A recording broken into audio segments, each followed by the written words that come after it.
Couple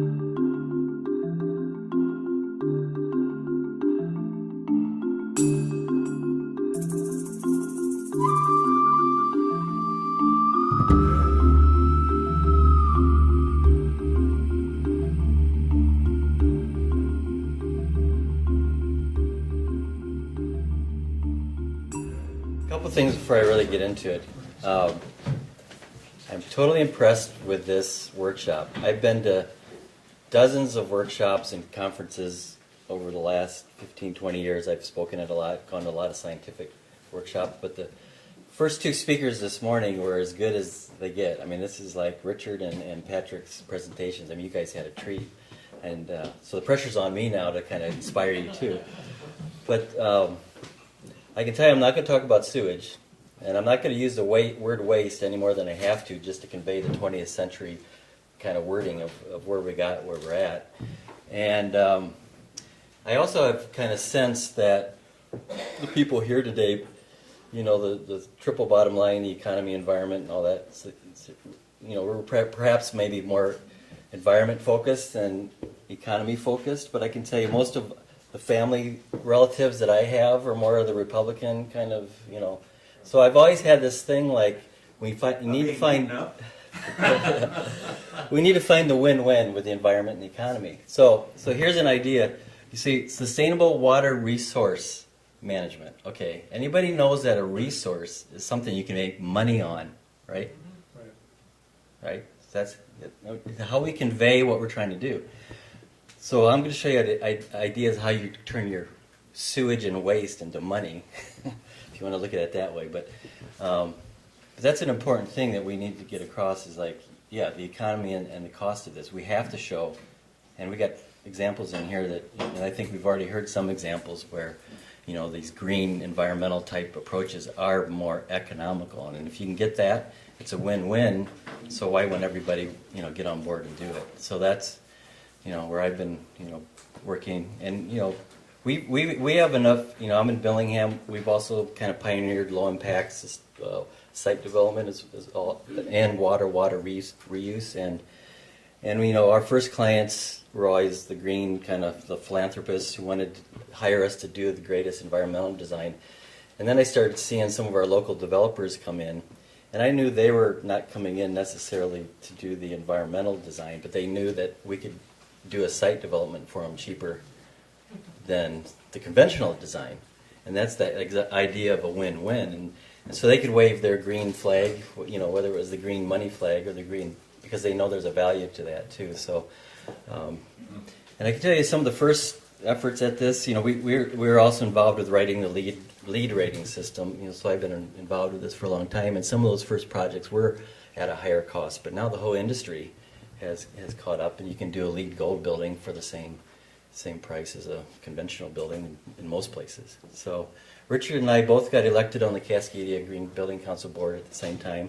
So every time we're together, we're always scheming up and talking about ideas. So I hadn't got a chance to hear his carbon talk before, and I see some really good overlaps, and I think, you know, I'll probably talk about that as we go. And then last week I got promoted up to the Living Future board. So I mean, so you guys are my family, and I'm really happy to be here and know that there's this much interest and enthusiasm to try to do something different because we don't have much time. So I'm really going to be talking about the ideas of net zero water and urban agriculture. I'm obsessed with urban agriculture. We have to grow our food locally. I mean, it's just, as time goes on, you know, it's just, time is here to actually really get into how are we going to do these things. So we're going to be talking about closed loop systems, closed loop water, nutrient systems. So I think that may be enough introduction. I'm going to go really fast. It took like 4 hours of presentations and packed them into one. And I want you to ask a quick question though, because if you misunderstand something, you know, I do want to be clarified. So feel free to interrupt me. So hang on. Here we go. So just so you guys all know when you're talking, this is maybe sometimes how you talk to the other people outside of our world here that may not be up to speed with all the standards and ideas of things. But you know, when we're talking about green or deep green kind of projects, you know, we're talking about trying to get to a restorative or a net zero kind kind of impact on our environment. In other words, anything we do as humans that we're impacting, we should leave it in a better condition than it was before we got there. Of course, brownfield sites and like that, such are pretty easy to do that. But here we were back in LEED, and this was only maybe 14, 15 years ago, and that was trying to get the idea that we could do better with building, but we're still impacting. So you get up to silver, gold, platinum. The Living Building Challenge is way out there, but we're not even saying that we've met that part of net zero total impact or beyond. So that's a nice visual aid I got from Sarah Architects in Seattle or Portland. So Living Building Challenge, I'm going to highlight kind of the water-related imperatives because we've heard a little bit about this from Richard. So this is actually the version 2.1 slides, but it's really close. The version 3.0 is just out now. Very similar ideas. There's just a couple changes with some of the imperatives. And like Richard talked about, the idea is that we're trying to use the metaphor of the flower as something that we're trying to do when we're thinking about how we impact and create our human spaces. So in the Living Building Challenge, different from the LEED process where there's many points and you try to get more points and get higher. In the Living Building Challenge, there's 20 imperatives, and I'm not sure if the number is still the same in 3.0, but the idea is that you have to do all of them.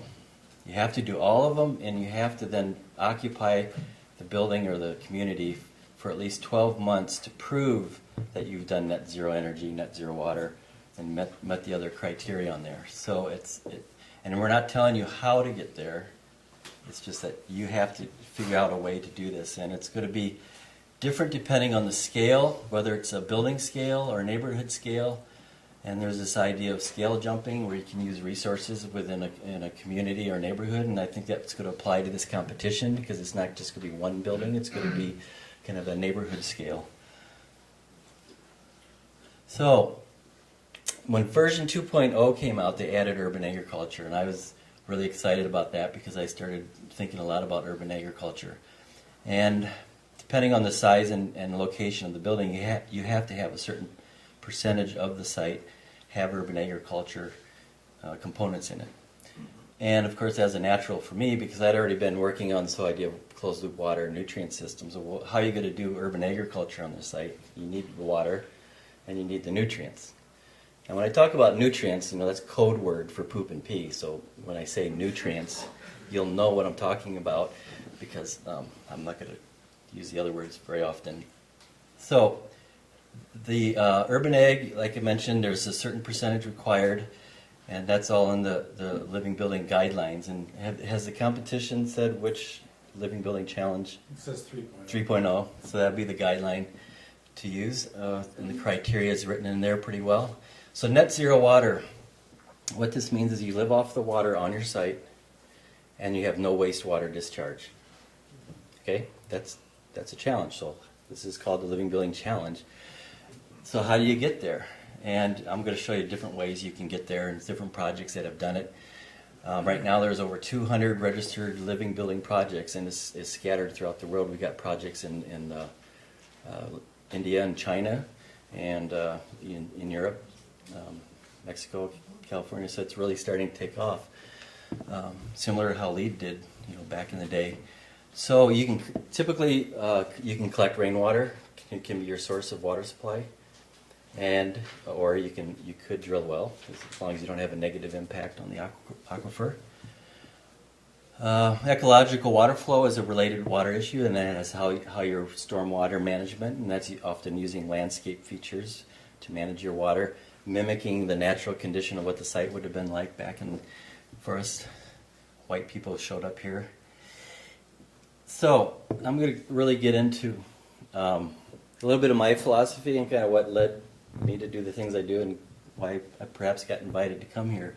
This is a statistic that I came across in 1994 when I was about ready to get out of the engineering world because I was just getting really frustrated with it. And I check this statistic every at least once a year, and that's pretty much the same rate we're on. So after the 6-hour workshop, there will be another 60,000 people on the earth, and that's net. That's after die-off. So, that ends up being about 250,000 people a day, a couple million people a year or a week. So you can see, why us first world people need to come up with these ideas. And I think Patrick was talking about that. We've got the resources, and we've been blessed to be in a place that we have the resources and ability to do these things. But we're heading toward a pretty phenomenal kind of issue. So here's some studies that have been done by United Nations, and this is pretty compelling. So we've been on this course for the last 70 years of pretty rapid world population growth, and some of the projections is, if you were to continue that at the same rate, and I think all of us would understand there's just simply not enough Earth here for us to do that. Are we going to kind of peel this off and come to a reasonable growth? But unfortunately, I believe this is where we're heading, and I'm one of the most optimistic people that I know. And mass die-off, because resources and the ability to feed and keep things going are just going to get to us. And so what can we do now to try to hedge that off and maybe have some solutions that we can at least employ? As you know, typically it takes a crisis until people act differently and start doing stuff. But being the optimist I am, it's like, well, let's start doing this now. So when the crisis does hit, we've got at least some solutions in hand that we can use. So, food. What is the tipping point?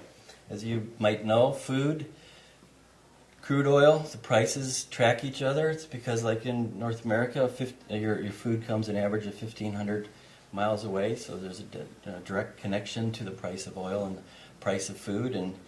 And I don't know if I put all my slides in here, but if you go back worldwide, every time there's a spike in the food prices, a war breaks out. Even the outbreak in Egypt over the last 5 or 7 years, the root of that was the food shortage in that country.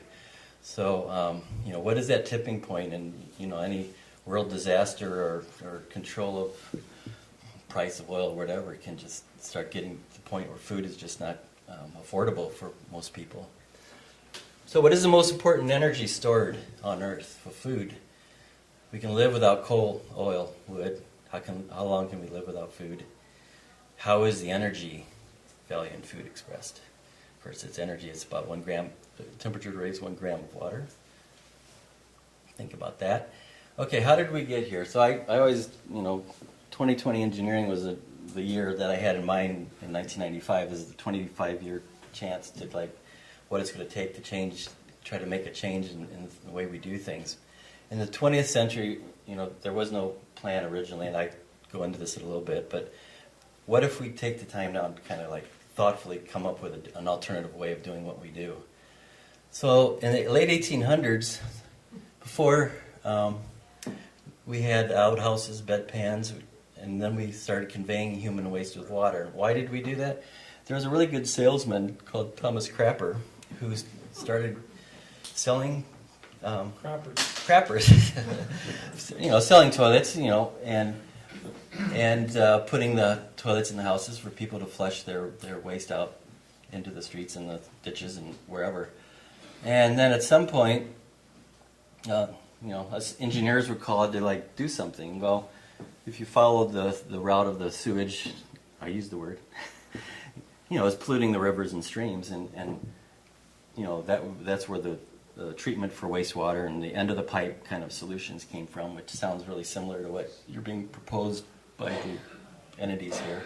But that's where there was no engineered plan in place when this whole idea of conveying waste with water came out. So here's some other statistics, and this is interesting because Patrick talked about phosphorus too, and I actually went to the first international conference on sustainable phosphorus, and it really got into an international group of delegates came to Arizona State University, and phosphorus is one of those limited, fossil resources. And you can see once they kind of figured out how to take rock and treat it with acid to release its ability to be used as a fertilizer, the use of rock went up rapidly. Prior to that, all the food was really grown with animal manures and human waste that was recycled within the systems. But after this happened, you can model the growth rate of the world. So over the last 70 years, what caused first. But I would say the ability. So this is one of those things where a good thing, being able to grow more food, results in part of the problem we have. So it's like, okay, now we've got this out of control thing, and as Patrick talked about, phosphorus is limited. Most of it is in Morocco. Most of the countries like China and our limited sources, we're all hoarding our phosphorus. And imagine when one country has control over that, what the price and the value might happen there. Here's another thing I got. This is a group from Australia presented this, and this gets back to some things that were also talked about earlier. Of the, say, 100% of the phosphorus that's mined, because of all the waste in the way we're farming, feeding animals, getting it into the food source, by the time it gets to your mouth and your fork, only about 20% of that phosphorus has made it there. If you're a vegetarian, maybe it's as high as 40%, but there's a lot of losses in animal. And then what do we do once we eat it? Right? It's flushed out and lost in the environment. So when I got involved in this summit, they asked me to take the idea of closing the loop at the end, or the urban cycle. And so let's at least try to not flush those valuable nutrients out into the rivers, which the rest of the summit was talking about, because we're polluting all of the receiving waters, because they're getting all the nutrients. You're getting algae blooms, the fish are dying off and all that. So it's part of that. So what I believe is going to be part of the future, it's all about source separation. And where does that start? It starts at the toilet. In Europe, there's many different companies and places using urine diversion toilets. Like I say, there's a competition out there of what style and kind of use of urine diversion toilets. We have a urine diversion toilet in our commercial office building in Bellingham. Apparently, we're the only office in the United States. So we're getting emails and stuff from around the world wondering how our urine diversion toilet works. And then we get people stopping by, and I said, well, you can look at it. We charge $0.25, but if you leave a deposit, no charge. Make a profit. So there's two paths that you go on. There's the you can have a dry flush, and this is where you don't use water to convey the waste, and then you've got the concentrated feces. But taking the urine is the critical piece, because that's where most of the our nutrients are passed through our bodies, through the urine. If you take the wet flush route, then you can do a closed, take some of the nutrients and treat that, and then use that water. So there's a lot of water reuse ideas here. This is actually a higher energy system to do the treatment and the pumping and the conveyance and kind of do this circle. But it may not be as feasible to have thousands of composting toilets around your city. So the people that are going to be putting in competitions, they're going to have to start thinking about some of these options of how to handle that nutrient load. I'll show you projects that we've worked on that have gone either way, depending on the scale and the opportunities at each project. So why separate urine? And I like the idea. This is talking about 21st century ideas. Typically contains most all of the nutrients: nitrogen, phosphorus, potassium. So the yellow here, that's what's in a typical waste stream. So if you mined the sewer line coming down the street, this is typical of the. So if you took out the urine, you can see you've already grabbed a lot of the problem that we're having with managing the nutrients. Here's some of the examples of the toilets. There's the dry flush, and I think that's the one that I talked Richard into putting in his cabins out on Salt Spring.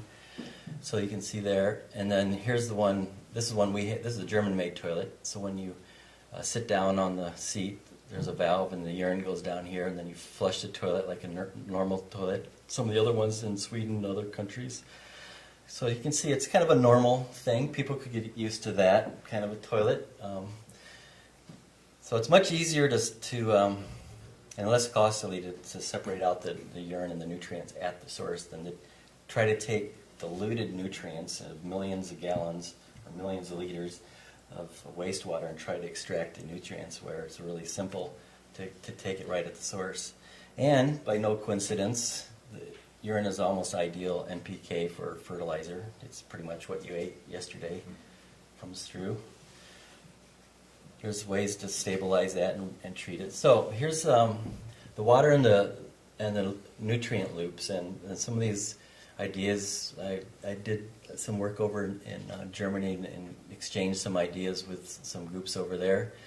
And then I kind of expanded on this idea of the water and nutrient loops. So you can kind of break it down into collection pieces. So you source separate, you're going to end up with collecting your rainwater. You're going to separate out your human waste, so you're going to have gray water.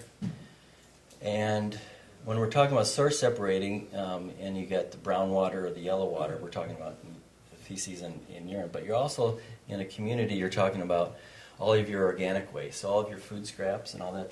That's all part of what we're trying to look at when we're looking at the nutrient loop.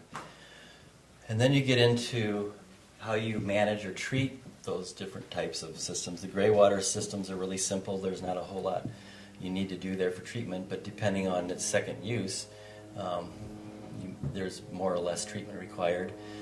Rainwater, if you have your clean roofs, rainwater is our cleanest water source for potable supply. And then over here, there's processing, composting, different processes to handle those organic loads. And then some of the other things then you can reuse those for.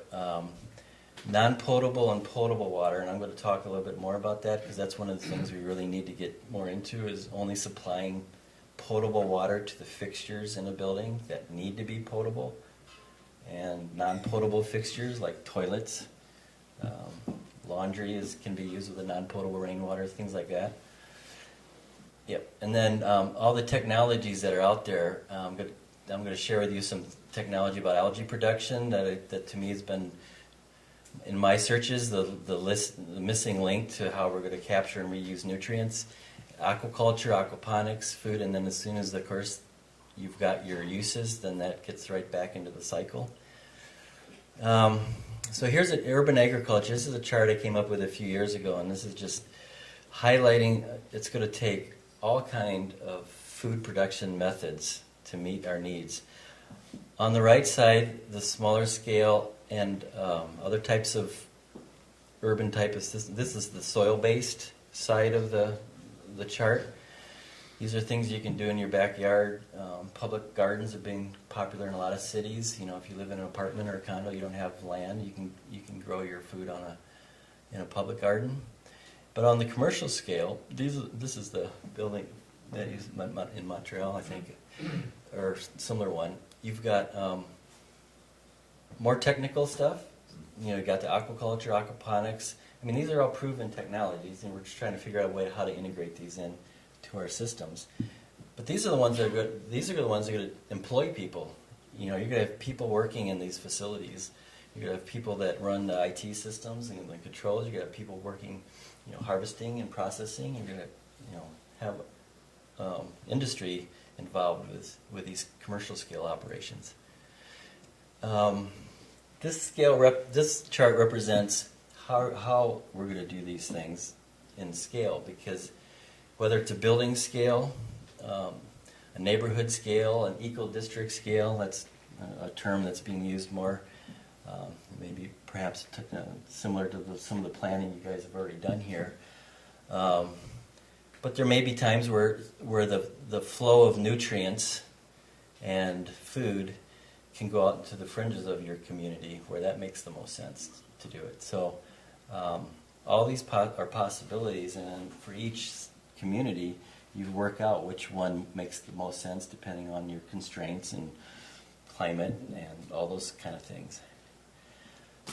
So now I'm going to talk about when you're listening or communicating to the conventional engineering world, for example, the difference between centralized and decentralized approaches. So a centralized approach is pretty much what most municipalities have evolved to. Is you have one water source and you pipe it throughout the city, and then you have one collection system, and then you got one wastewater plant that's usually way outside the city. One problem with that approach is even though everybody, even the engineers that I know in that field, they all want to recycle the water. Well, 70% of the cost of a reclaimed water system is in the conveyance system, digging up all the streets and stuff to bring the reclaimed water back into the communities. On a decentralized or small-scale approach, when you do something in a building or in a neighborhood, you eliminate that conveyance piece, and now you can put a really robust treatment facility in to treat the wastewater way better than any conventional plant is, and you've eliminated the cost of the conveyance. Now you've got something you can affordably do, a reclaimed system. In the large municipal world, they're calling these systems satellite systems. So you're starting to see them catching on about this idea of locating small decentralized facilities throughout their infrastructure. Okay, this is one that I call it my color of water chart, and it really is about how human impacted water comes in different qualities, and each one of those has a different value and a different way of being used and reused. So when we talk about potable water, we're talking about drinking water. Typically it comes piped from municipal supplies, or it's trucked to the site. There's a multi-billion-dollar industry piping or delivering water in bottles. It's very expensive, usually higher price than gasoline. And you wonder why people are drinking bottled water. They must not think the city water and the chlorine and all that. Yeah. Or it's extracted from the ground. Now that can be a good source of water, but it can often be a contaminated source, like on the islands of Hawaii where it's all full of chemicals. Or you collect it and there's rainwater, and that could be used with very little treatment for drinking. So when we talk about non-potable, we're talking about water that's typically not used for drinking or cooking. But there's lots of that out there. So we got stormwater, which is our general runoff from the site. We've got rainwater. When I use rainwater, we're talking about water that's collected from clean surfaces from a roof. And that's just how we differentiate when we're talking about rainwater or stormwater. Wastewater, that's an outdated term. We shouldn't be using it because all sources of water are considered a resource. So what are the categories of that wastewater? You have black water, which is the combined human waste in a toilet, the urine and the feces. You've got brown water, is just the feces without the urine. Yellow water. And then gray water, there's light gray and dark gray. So the light gray is the bathroom sink, showers, bathroom, laundry. The dark gray is your kitchen sink because you can have food scraps and things in it. And then the newest color to my list, slightly different from the earlier definition of green water from Patrick, is the algae production. And I'm going to give you a 101 course on that at the end. But to me, that's going to be the key to really recover and reuse the nutrients. And then combined water, that's everything we do now. We just commingle all the different kind of water waste and flush it and out the building, and that's combined water. Reclaimed water, when you hear that, that's taking any of these types of our human impacted waste and treating it to a level for its next use. So depending on what you're going to use it for, you treat it at a higher level or lower level. So if you had a light gray water and you wanted to use it for irrigation, typically you just put a screen to keep the hair and stuff out of it and let it go out subsurface to your irrigation areas. But if you've got black water, then you're going to do a lot more treatment, disinfection, all that stuff. So it's a lot more energy. Water G, and this is really important when you're working on a net zero energy project, you have to consider the energy that's going to require of your net zero water system because it's related. So Water G is the relationship between water systems and energy. So this is a couple of charts that kind of go into this idea where everything is recognized as a source. We don't talk about waste, so you've got residential, industrial, and stormwater, and just I see some people taking notes, and I always leave my PowerPoints behind. I want people to steal the ideas, so they're going to be available too. The industrial waste, I don't know how much of your area is being fed by that, but that's the stuff that can be really toxic, and that's why source separation is critical, because if you get that stuff in your system, then it's much harder to reuse. But if you've got a residential area, then you've got a lot more opportunities to kind of get in there and reuse those the nutrients and things much better with less cost. So living building system uses separate piping, so you may have dual or triple piping. So you have this non-potable piping going to some of your fixtures, like your toilet. There's plumbing codes now that are developed, and I think they're all implemented in Canada as well. So you have to differentiate the type of water you got carried in your plumbing pipes by labeling them properly and using those. And this stuff wasn't around like 15 years ago. I mean, we have slowly been making advances with the building codes and other things. So I just wanted to drop this one in as the last slide. Water conservation is just inherent to what we're talking about. You want to use as little water as possible. And this is an example of a community in Washington State we did a study for. There was another community, Leavenworth, you might have heard about. They're running out of their water supply. They did a community-wide toilet replacement. They gained 40% more water, and they saved wastewater flow.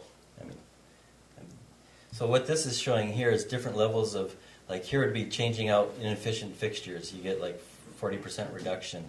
You start recycling your gray water back into your toilets. You have another 20% reduction. What's interesting, if you take it all the way to the end and put in a neighborhood recycling center, you've totally recycled, and you don't even need the big wastewater plant anymore because you've taken care of it within the neighborhood. You might want to just state, so when it comes to talking about, say, 15 million liters a day for this Cornell plant, and then looking at population doubling over the next 60 years, that can be solved simply by introducing in the code a requirement to use low flush toilets. So twice as many people produce the same amount of sewage. Yeah. So flows are important. And the other thing that's really interesting about this, if you're focusing on wastewater and you're reducing 40 or 60 or 80% of your demand for water, you've automatically saved your water supply and all the cost of treating your potable water for your community and conveying it and pumping it. You don't mean wastewater, Well, this was done as a wastewater study, but when you save 80% of the water you need in a building, you've also saved the water system infrastructure. 80% of the water. You just told us not to use the term wastewater. Oh, sorry. Well, yeah. So the reuse water. Very good. I at least know you haven't fallen asleep. All right, well, I will ask a question then. CRD wants to put the landfill effluent to the sewage system into the sewage treatment plant. What do you think that would do to the system? What? Say it again. They want to put the landfill effluent, the leachate. Leachate? Yeah. Leachate into the sewer system. Like you talked about industrial before. Should get treated right there. So you got to recycle. Well, then you're putting in more toxic waste stream if you're putting in leachate. I would say they should put the system to treat that where it's created and then reuse it out there. I mean, it makes much more sense. I mean, when you commingle industrial and water with the rest of it, that's why you end up with these really costly systems, because they have to imagine any possible thing. When you've got like we've done living machines, I'll show you, within a building, you know what the waste is going to be, so you can custom your design to just treat that. So that's this chart up here. We've really done a lot of work on this. There's some of this out there, but it's doing a fixture analysis. There's a lot of studies that tell you, how long you use a fixture, and you put in a new fixture, you got to reduce, the fixture, just switching out simple fixtures, putting in high efficiency washing machines and dishwashers. All those things have a big impact, and when you do that in a whole neighborhood, it's thousands and thousands of gallons.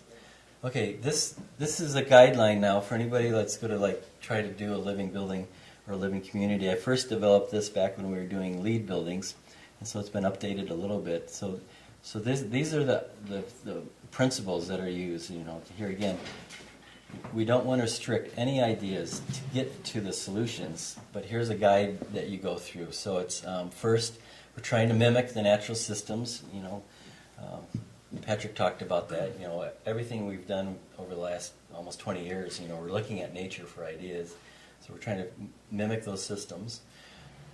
No drinking water is used to flush toilets. That's just a basic thing. So how are you going to do that? You're either going to use the reclaimed water and recycle to your toilets or rainwater, or you're not going to use water, right? And that gets into the composting toilets, or actually in Richard's project, he was taking the dry waste and creating biogas with it. Yeah. 3, you're going to reuse all the water resources that have been impacted. You're going to implement those water conservation fixtures and systems throughout. You're going to reuse all the water and nutrients for irrigation of landscapes and food crops. And you're going to consider the energy demands for the options of the systems. That's the water G. And then you're going to apply those ideas at the appropriate scale, whether it's a building scale, neighborhood, eco district, city scale. So you follow that, you'll get the Living Building Challenge Award for the winning team. So here's a couple of living building projects we've worked on. We've worked on probably about a dozen of them, sometimes concept planning, sometimes the full design. We worked on the Child Care Center up at Simon Fraser. It's a living building project that just became occupied. We helped on the beginning planning on that part. So this is the Birchie School edition in Seattle. It actually went through and I think is the world's 4th certified living building.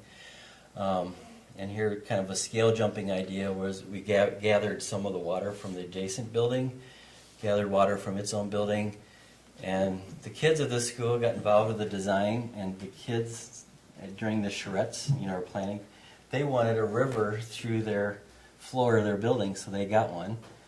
It's a glass-covered piece that the rainwater comes through. Inside the building, there's a cistern. This is our potable water cistern. When that's full, it goes out to the non-potable water irrigation cistern, and that's used to irrigate their urban ag berries and strawberries. And when those are both full, there's a runnel here, and it goes into the rain garden, which is now our stormwater system, and it infiltrates in here. You can see there's a green roof on there too that helped with some of the design elements. And then to get to the no waste discharge, we've got a composting toilet system underneath. There's a room here. So all we have is gray water, and the sink water through a filter goes to a living wall. It's about 20 feet high. The wall was designed to evaporate all the water. So they also use some of the water for experiments and growing some of their plant starts and stuff like that. So that's how we got to net zero, no wastewater discharge. We kept the compost and no water flush, and then we evaporated all of the gray water from the building. This is the Bullitt Center. This is up in Seattle, and they've given over 10,000 tours since this building opened up last year. Now we were the wastewater design, and there was no visitor center in the in our plan calculation. So we're like, okay, you're gonna have to really be efficient now operating the systems. So on this project, of course, you can see the solar panel. So we were limited, so that idea of water G is really important. How we did this. This little roof here is a green roof. It's actually a constructed wetland that treats our gray water. The building has a composting toilet system. The whole building was designed around our composting system because we got 10 of these units here in the core of the building. This is a schematic of the early process, but I like this because it's so pretty. But about a quarter of the basement is walled off as the cistern. There's about a 60,000 gallon cistern. The compost units, we actually had this originally designed as a urine separation system.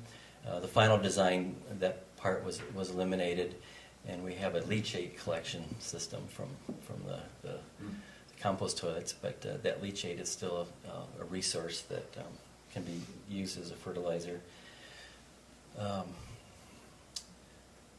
This is not a living building, but this is a LEED Platinum building showing a living machine. This is the Port of Portland. If you ever fly into the Portland airport and you wanted to walk through the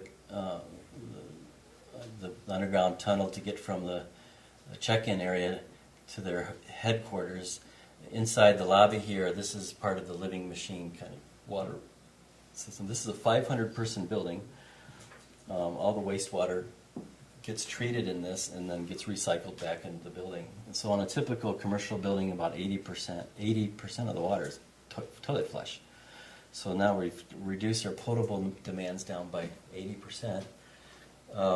One of the things you learn on these kind of projects, and somebody's talked earlier about demonstration projects, any of these kind of newer projects in some way are demonstration.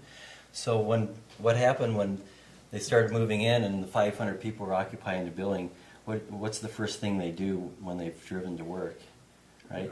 They get rid of their coffee. And there was a huge nutrient load, that came in at between 8 and 9 o'clock every morning, and fortunately there's treatment components that are underneath in the basement area, but there was enough flexibility in the system, to engineer and recycle and anticipate the nutrients, and it's doing well. Part of all this area out here is also part of the constructed wetland system, so it's indoors and outdoors. This is one that was just finished in San Francisco. You can see some of this is these are all constructed wetlands that are part of the treatment system for their new building. It's right out in the right-of-way. This is a San Francisco building, so they were able to negotiate with their own department somehow to let them use the right-of-way for the wastewater treatment. Other just examples of kind of the constructed wetland hybrid living machine systems in the lobbies of buildings. I know Tom Worrell, who owns the company, owns the trademark of living machines, and he told me once he put one in one of his restaurants in Florida in a big courtyard area, and he's convinced that more people come to his restaurant to see the living machine than to come there to eat the food. And this gets back to the economics of doing things. And if you guys do anything close to this, you're going to have people coming here from all over the world to try to see what you guys did, and it's going to be, just that alone is going to be an economic boom. And the idea of the education and the bus routes to the schools, I mean, this is where all the college students are going to hang out. Here's one with a water and natural system. There's a big system that was built in the Netherlands at the zoo. I didn't know that these images were going to come in so slow. There's another one there somewhere. Oh yeah, so here's the living machine. You can see it's almost like a botanical garden. Lots of water saved. Here's up on a roof. I mean, you can put these about anywhere that you can find a place on your site.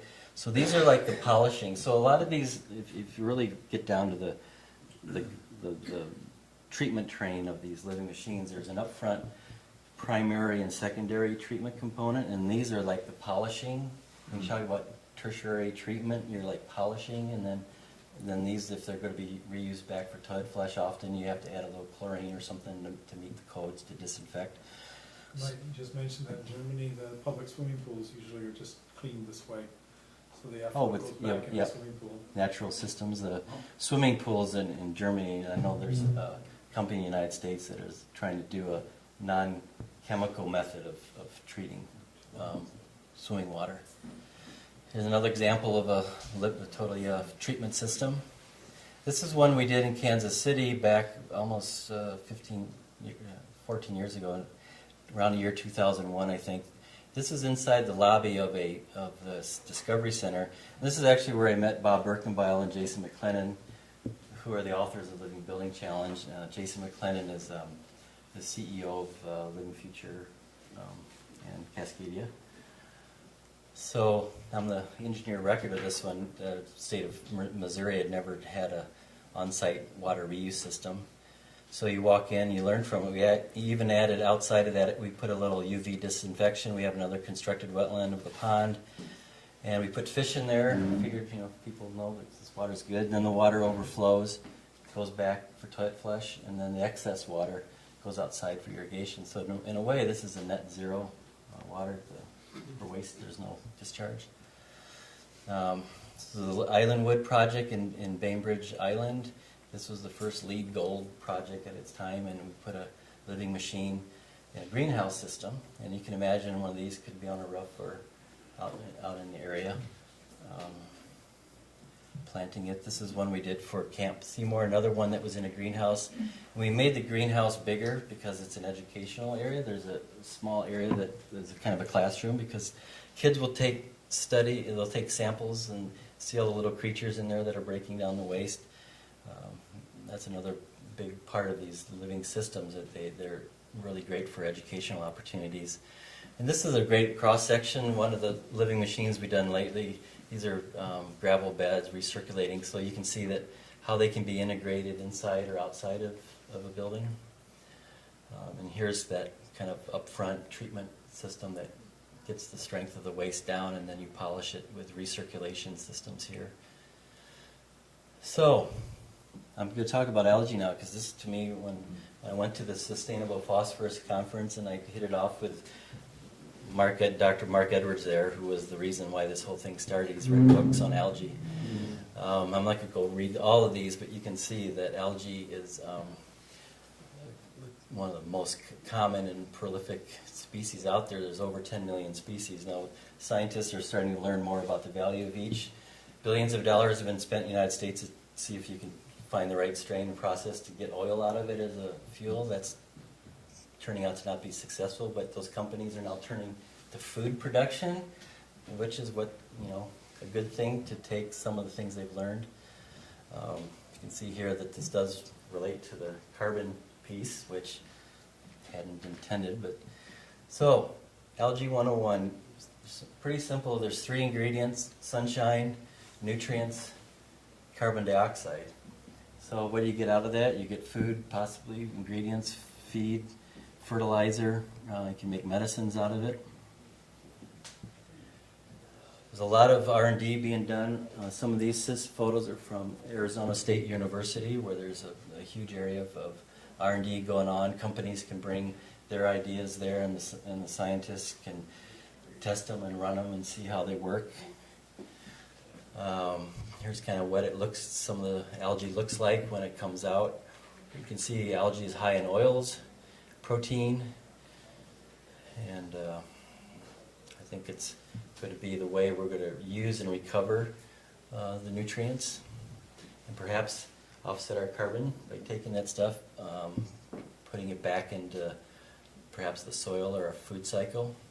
So some of these systems, if you integrate all this together, you end up with integrating, of course, the energy, water, and food systems together. This is a chart, I guess I left the credit off, Ecoponics, if you wanted to look at their website. They're developing, I think the next slide shows it, large-scale aquaculture, aquaponic type systems. This prototype kind of example that isn't built yet, but hopefully we will be building it soon. 2-floor, 5-acre facility.